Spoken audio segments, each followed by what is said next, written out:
বাংলাদেশে insurance sector, banking sector সবকিছু মিলিয়ে আমরা বিগত দিনগুলোতে যেটা দেখেছি, এটা বড় ধরনের লুটপাটের একটা মহোৎসব চলেছে বাংলাদেশে।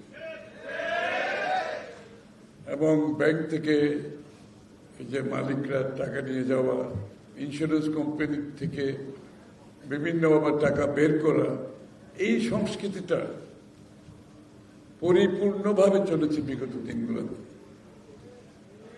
এবং হাতে গোনা কিছু ব্যাংক, হাতে গোনা কিছু ইন্স্যুরেন্স কোম্পানি যাদের পরিচালক বৃন্দ সততার সাথে পরিচালনা করেছে, তার মধ্যে পপুলার ইন্স্যুরেন্স সেক্টর।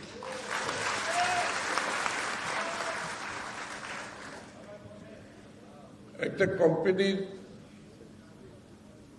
একটি সৎ পরিচালক পরিষদ থাকা কত যে গুরুত্বপূর্ণ এই কোম্পানির জন্য, এটা বলার অপেক্ষা রাখে। যারা ব্যাংক থেকে টাকা নিয়ে গেছে, ইন্স্যুরেন্স থেকে টাকা নিয়ে গেছে, বিভিন্নভাবে টাকা নিয়ে গেছে, এই কোম্পানিগুলো কিন্তু শেষ হয়ে গেছে। যারা টাকা নিয়ে গেছে তারা লাভবান হয়েছে, কিন্তু কোম্পানির কর্মকর্তাগণ, কোম্পানির সাথে জড়িত সংশ্লিষ্ট যারা কাজ করে, তারা সবাই ক্ষতিগ্রস্ত হয়েছে। এমনকি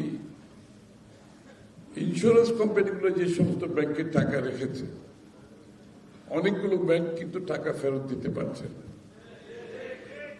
আপনারা ভেবে দেখুন, যারা বীমা করেছে ইন্স্যুরেন্স কোম্পানির সাথে এবং তাদের মৃত্যু হয়েছে কিংবা ক্লেম হয়েছে, ইন্স্যুরেন্স কোম্পানি কিন্তু টাকা ফেরত দিতে পারছে না। অনেক ইন্স্যুরেন্স কোম্পানি, 20টারও অধিক কোম্পানি এরকমই হবে, তাই না?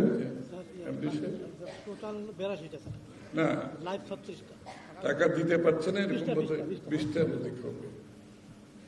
টাকা ফেরত দিতে পারছে না, ক্লেমের টাকা। একটা মানুষ যখন একটা ইন্স্যুরেন্স করে, এটা তার সিকিউরিটির জন্য করে, তার নিরাপত্তা, জীবনের নিরাপত্তা, অর্থনৈতিক নিরাপত্তা, তার পরিবারের নিরাপত্তার জন্য ইন্স্যুরেন্স করে। এটা কিন্তু অনেক বড় বিষয়, কিন্তু অনেক বড় বিষয়। সারা জীবনে তার আয় থেকে একটি অংশ সে প্রিমিয়াম দিয়েছে তার অর্থনৈতিক নিরাপত্তার জন্য, তার জীবনের নিরাপত্তার জন্য, তার পরিবারের নিরাপত্তার জন্য।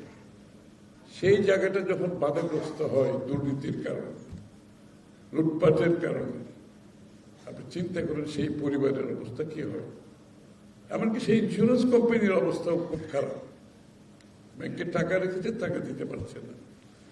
একইভাবে যে ইন্স্যুরেন্স কোম্পানিগুলোতে যারা লুটপাট করে টাকা নিয়ে গিয়েছে, সেই ইন্স্যুরেন্স কোম্পানিগুলোর অবস্থা